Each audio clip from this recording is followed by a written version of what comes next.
Pour parler du projet, on doit rester dans l'allégorie un petit peu, ce qui tombe bien dans un sens parce que le projet le projet est un peu lui-même une sorte d'allégorie, une allégorie globale et complexe de tout simplement l'histoire de l'humanité.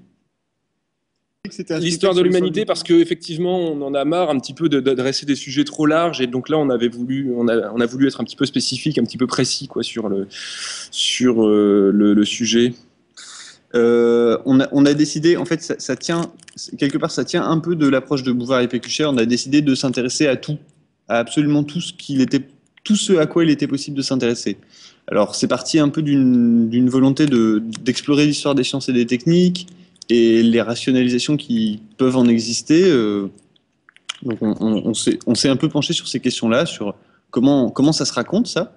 Et ensuite, on a commencé à essayer d'imaginer quelle bifurcation cette histoire pouvait prendre et comment on pouvait sortir de l'histoire. C'est-à-dire ne pas se poser la question de la façon dont l'humanité s'est développée au fil des siècles, mais se poser la question de potentialités différentes. Si on avait pris d'autres chemins, par exemple, je sais pas, je vais dire n'importe quoi, si on s'était dit, tiens, il n'y aura pas un mâle et une femelle, et il n'y aura pas de cycle de reproduction.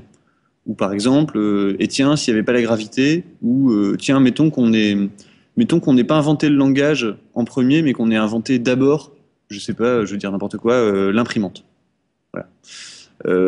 Et donc, on se propose d'explorer un peu ce qui se passe quand on injecte du désordre dans cette histoire et quand on sort de cette histoire, finalement. Je pense que voilà, s'il fallait résumer, on essaie de faire un bon vieux spectacle. Pas vieux, pas vieux. On essaie de faire un bon spectacle. Voilà. Ouais.